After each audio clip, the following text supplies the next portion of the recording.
Galnet News. Your galaxy in focus. 1st of January, 3301. Top story today.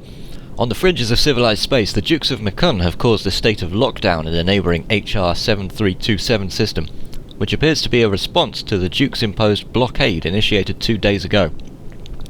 Civil unrest is rising in HR 7327 as the Dukes of Mikunn have managed to recruit a large number of commanders to aid their expansion plans into the system, and reports are coming in that the Dukes are organising raids on system authority vessels in HR 7327 in an attempt to deepen the unrest. Checkpoints have been introduced in the system in an attempt to stop the flow of goods and weapons to the Dukes of Mikunn, but even these are subject to attacks by the followers of the Dukes, keeping the goods, at least for the time being, flowing relatively easily. In his New Year's message, Imperial Senator Patreus has announced he supports Sanna's bid for freedom and will do whatever it takes to help them.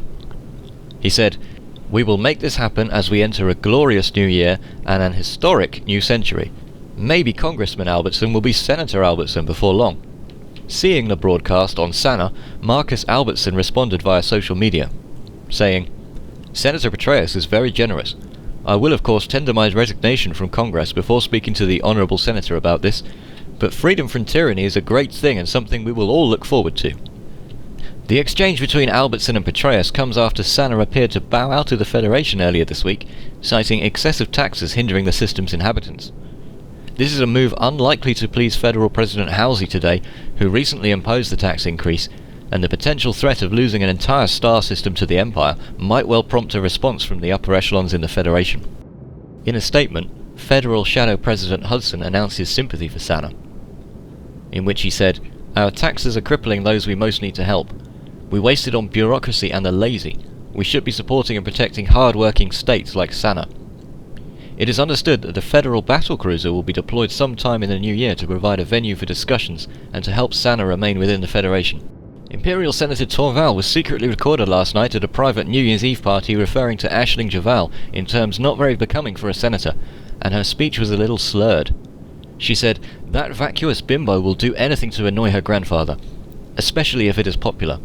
She's a spoiled brat and needs a lesson in reality. She's got a vague memory of what her father believed when he still had a brain, and she parrots that back whenever she can." We were unable to contact Senator Torval for comment, but a confident Imperial hangover medication will be very effective. On the Imperial Herald political show, Arissa Lavigny gave a long and detailed interview, hinting that the Emperor's status was not as serious as some claimed. She said, "We've heard a lot of debate between the Honourable Denton Patreus, Aisling Duval, and Zemina Torval, but we need to look at the Empire itself. We need continuity, not infighting. His Excellency Chancellor Anders Blaine has served my father well for over 5 decades. Soon my mother will finally marry my father, but rest assured, if and when the time comes, I will serve the Empire as best I can. We'll bring continuity and stability." Share prices on Imperial markets have already risen in pre-holiday trading.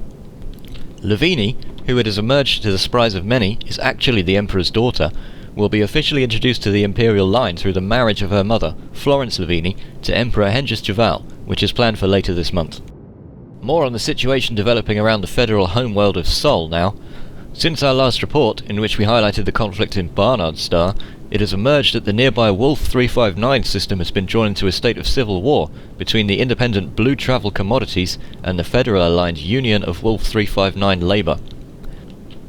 As unrest continues to spread in the areas immediately surrounding the Federation homeworld and birthplace of humanity, it is unclear how much part the recent federal tax rise has played in the disturbances, but if further federal military action is required to stop the situation from escalating further, it seems likely that many of those tax credits will be spent on that cause.